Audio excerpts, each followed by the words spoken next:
안녕하세요, 태국 크리스입니다. 요즘 일본으로 여행 오시는 분들도 많아지고 일본 애니메이션이나 영화가 한국에도 유명해지면서 일본어 회화를 공부하고 싶으신 분들이 점점 많아지고 있어요. 그래서 그런 분들한테 이 영상이 도움이 되길 바라면서 영상 시작하겠습니다. 언어를 배울 때 가장 중요한 거는 제가 생각했을 땐 동기가 가장 중요하지 않을까 생각이 드는데요. 동기가 있어야 언어 공부를 지속할 수가 있어요. 물론 동기는 사람마다 다를 수 있는데 예를 들면 일본 유학이나 일본인 여자친구를 사귀고 싶다거나 아니면은 일본 여행을 가서 일본어로 대화를 하고 싶다거나 아니면 사람에 따라서 일본 취업을 목표하시는 분들도 계시겠죠. 근데 저 같은 경우는 일본 유학이 저의 동기가 되었어요. 그런 식으로 동기를 하나 정해서 그 목표를 잡고 끝까지 가시는 것이 중요하다고 생각합니다. 그래서 독학이 힘들어요. 왜냐하면 독학은 주변에 잡아주는 사람도 없고 그냥 하다가 본인이 지겨워서 포기를 해도 아무도 뭐라 하는 사람이 없어요. 저는 2018년에 공부를 시작을 했는데 그 해 10월에 대학 시험이 있었어요. 그 대학 시험 중에 면접이 있었기 때문에 일본어로 면접을 봐야 됐기 때문에 그래서 저는 일본어 회화를 무조건 공부를 해야 됐고 그래서 어쩔 수 없이 꾸준히 했던 것 같습니다. 공부법에 대해서 사람들이 이제 되게 궁금하실 텐데 우선 공부법을 알려드리기 전에 제가 영상에서 제가 하는 일본어를 여러분들께 들려드린 적이 없어서 아마 너가 뭔데 일본어 회화를 알려주냐라는 말씀을 하실 것 같아서 한번 일본어로 잠깐 설명을 한번 드려볼게요. 勉強方法は人によって違うんですけど、一番代表的なのが、アニメとかドラマみたいなんですけど、僕の場合は、アニメとかドラマで日本語の会話を勉強はしてないんですね。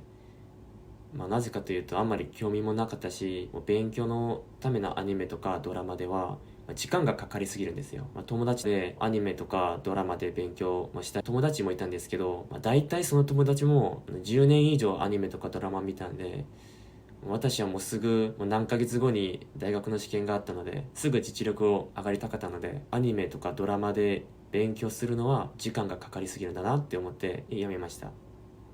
で何をしたかというと僕の場合はゲームをしました。무슨 게임을 했냐면요. 저는 VR 챗이라는 게임을 했는데요. 이제 VR 챗이 뭐냐면 전 세계 사람들이랑 대화하는 게임인데 그걸로 일본인 분들이랑도 같이 대화를 하고 이제 그 게임을 이제 하루에 한 3-4시간씩 했던 것 같아요. 그렇게 하면서 처음에 뭔지도 몰라요.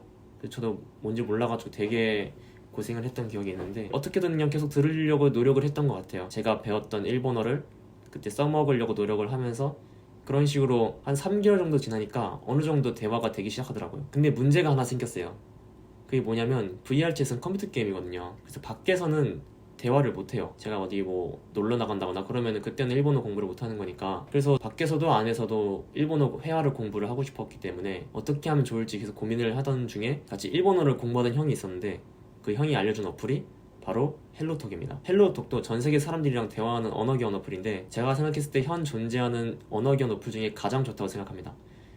저는 이 두 개가 끝이에요. 이 VR 챗이랑 헬로톡으로 면접 때까지 계속 일본인 친구랑 대화하면서 면접 준비도 하고 일본어 회화 준비도 하면서 일본 대학교 면접을 보고 합격을 했어요. 그런데 여기서 이런 질문을 할 수 있는데 아니 회화도 좋은데 회화를 하려면은 단어랑 문법이 그래도 어느 정도를 알아야 하지 않느냐. 그건 맞아요. 근데 일상생활에서 사용하는 단어랑 문법이 그렇게 어렵지가 않아요. 저는 이제 학원을 다녔었는데 여러분들은 굳이 번거롭게 학원까지 다니실 필요는 없고 서점에 가면은 기초 단어장이랑 기초 문법책 같은 게 있잖아요. 유튜브에도 기초 단어랑 기초 문법 같은 강의들이 굉장히 많이 있어요. 그래서 그런 것들을 보셔서 본인이 평소에 사용하는 단어를 체크해서 하루에 일정 개수를 외워보는 거예요. 그래서 그 단어들을 한 곳에 모아서 여러분만의 단어장을 만들어 보세요. 그리고 문법도 하루에 한 3개에서 5개씩이라도 좋으니까 한번 외워보시고 그날 외운 단어랑 문법으로 문장을 한번 만들어 보는 거예요. 간단한 문장도 상관없어요. 예를 들면 오늘은 학교에 갔어요. 와타시와 학원이 이키마시다. 저는 음악을 좋아해요. 와타시와 온가쿠가 스키 데스. 여기서 중요한 건 그게 문법적으로 맞는지 아닌지는 고민할 필요가 없어요. 아직 네이티브한테 말도 안 해봤는데 그게 맞는지 아닌지 고민하는 건 정말 시간 낭비예요. 일단 만들어보고 입 밖에 내뱉어 보세요. 천천히 해도 상관없어요.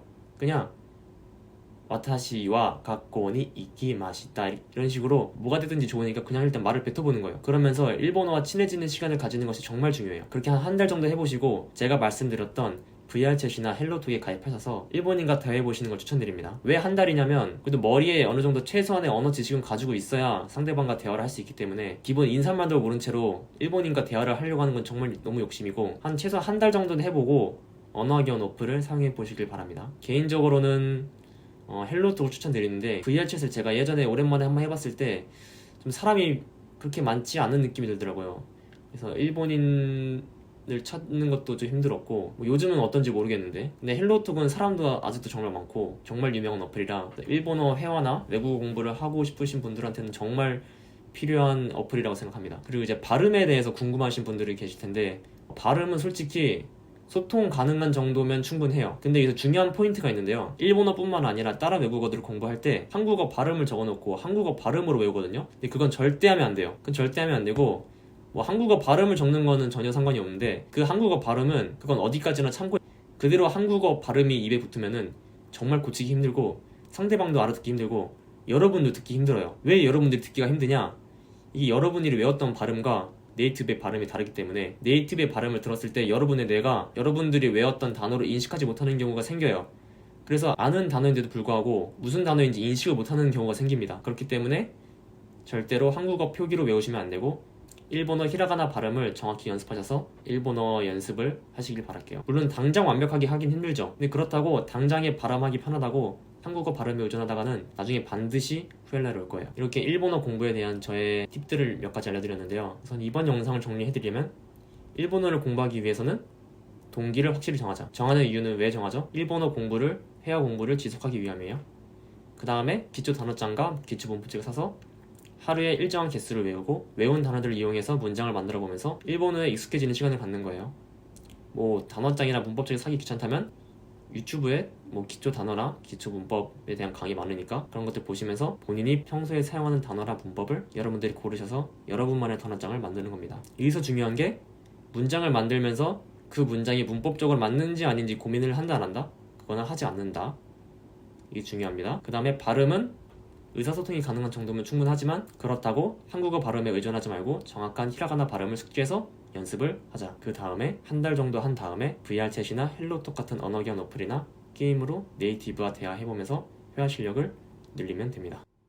이렇게 해서 일본어 회화 관련된 저의 팁들을 알려드렸는데 이 영상을 보시고도 추가적으로 궁금한 내용이 있으시면 댓글로 부탁드릴게요.